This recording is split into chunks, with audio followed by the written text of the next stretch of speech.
Have you ever wondered what Obi-Wan said right after dropping Luke off on Tatooine with Uncle Owen and Aunt Beru, right at the end of Revenge of the Sith? That's what we're going to talk about in today's video, and this comes from the Legends novel Kenobi, which takes place after Revenge of the Sith.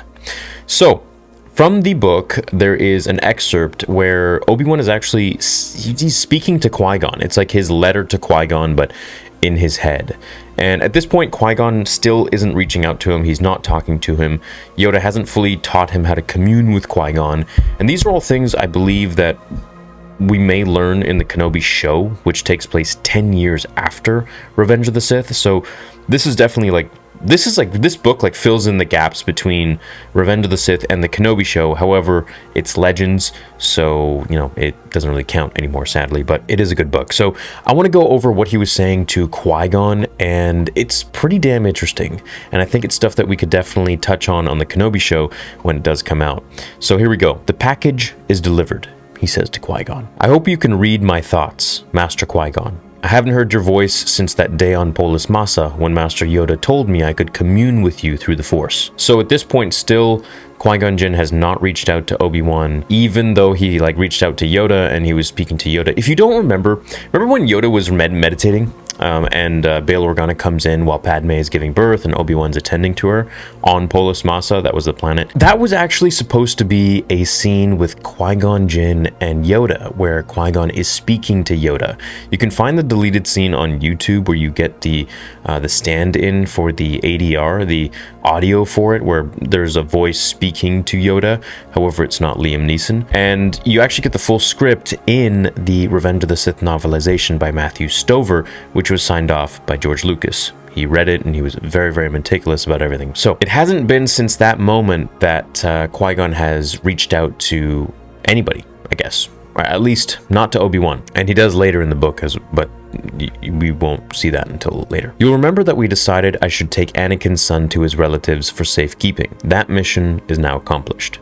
So this is right after Obi-Wan delivers Luke to Aunt Beru and Uncle Owen, which we saw in Revenge of the Sith. So remember, he was stroking his mustache, we get the twin sons, we get the theme, and it's all done, it's over. So this is pretty much right after that. It feels so strange being here, at this place and in this circumstance. Years ago, we removed one child from Tatooine, thinking him to be the galaxy's greatest hope. Now I have returned one with the same goal in mind. I hope it goes better this time, because the path to this moment has been filled with pain, for the whole galaxy, for my friends, and for me. This is also something super interesting. I find that Obi-Wan's life is kind of just essentially revolving around taking kids or putting kids back on Tatooine. And it's kind of funny because he's like, you do this with Anakin, and he's like, why do I feel we picked up another pathetic life form?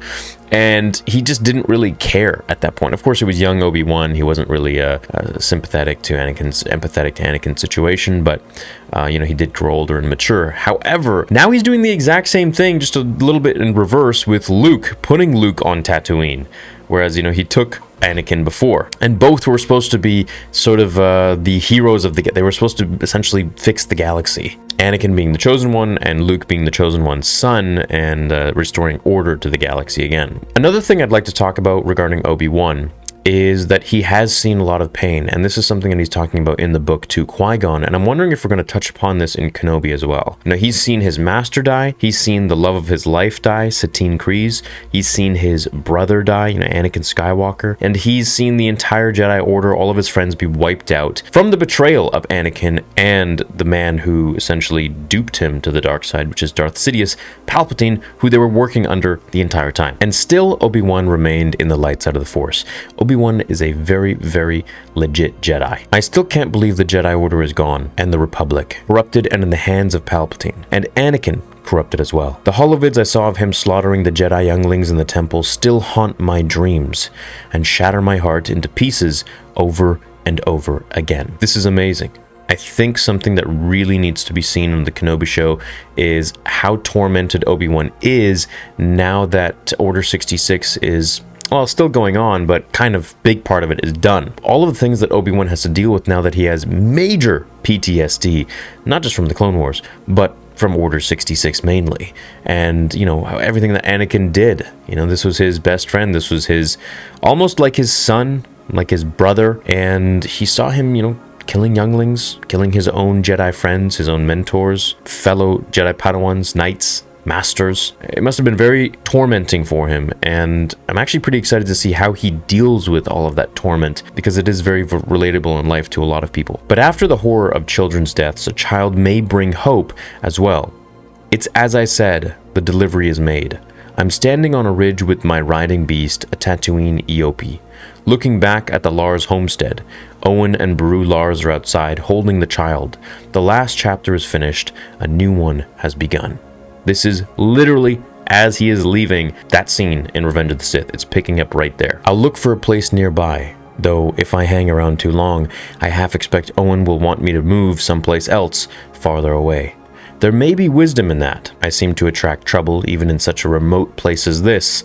There was some mischief yesterday at Anchorhead, and before that, some trouble in one of the spaceports I passed through. None of it was really about me, thankfully, or why I'm here. But I can't afford to react to things as Obi-Wan Kenobi anymore. I won't be able to turn on my lightsaber without screaming Jedi Knight to everyone around. Even on Tatooine, I expect someone knows what that is. Another interesting thing about that is, I always found Uncle Owen to be super annoying. He held Luke back, kind of like the Jedi Order held Anakin back, in my opinion, and Anakin's opinion. Here, we kind of understand that Obi-Wan even gets why Uncle Owen doesn't like him. Not only does he think that, Obi-Wan is part of something that's so archaic and brutal as being a Jedi, being a Force user, whatever that is, hokey religions, but he believes that this guy, Obi-Wan, constantly keeping an eye and lurking around the Lars homestead would actually draw attention in and of itself, rather than, him just leaving and not even being there, and Luke just being,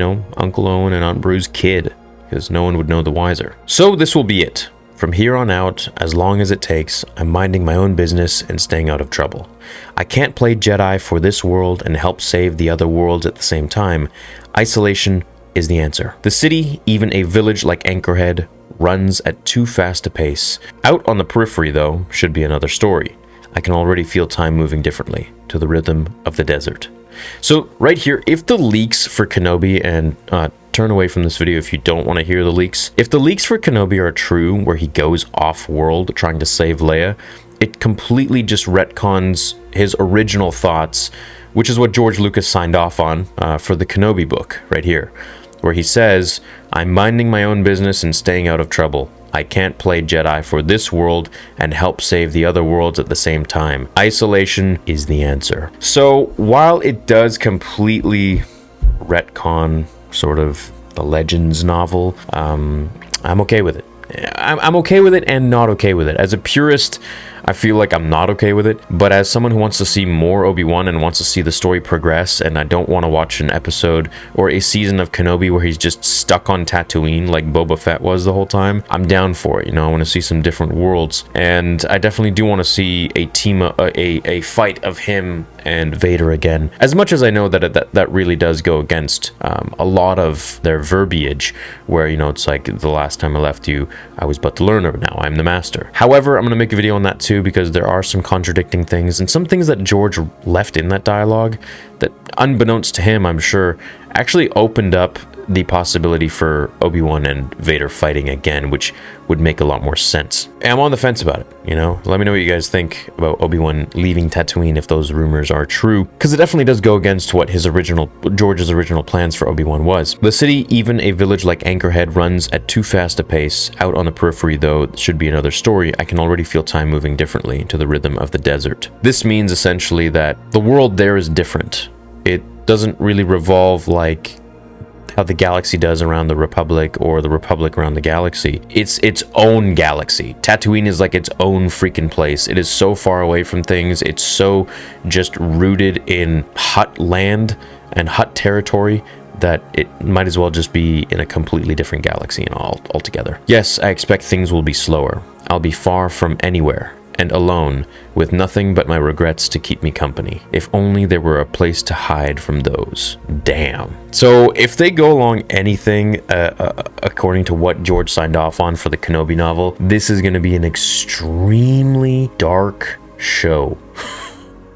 Like, we're going to see Kenobi in a way we haven't seen him before. We always see him positive, optimistic, you know, funny. No, this is a different guy. So just in that last line, man, with nothing but my regrets to keep me company, if only there were a place to hide from those. Damn.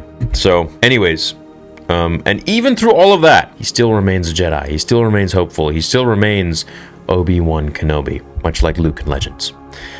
So let me know what you guys think about this excerpt. I think this is a beautiful memo to Qui-Gon Jinn, an excerpt from the novel, and I think it really dives into the whole idea of what Obi-Wan's all about at this point, you know, where his headspace is at, and it really fills in that gap right after episode 3 when he leaves the Lars homestead and we get the twin sons in the credits. Hope you guys have a great rest of your day. Thanks for watching this video. Let me know what you think about it in the comments below and what you want to see from the Kenobi show. Do you think it retcons everything if he goes off of Tatooine and perhaps helps Leia or saves Leia? Do you not care? Do you want to see him go off Tatooine and go to different worlds? Or do you want him to just stay on Tatooine for the entire show and not fight Vader and not do anything? Maybe, you know, take out some Inquisitors or something like that. I understand both points and I'm on the fence completely, but I think the more exciting one is definitely going to be fun, more exciting. If we want to stay to continuity, it's going to be a little more boring. We'll see what happens. I'll be with you guys the entire step of the way. So, love you. Catch you later. May the Force be with you.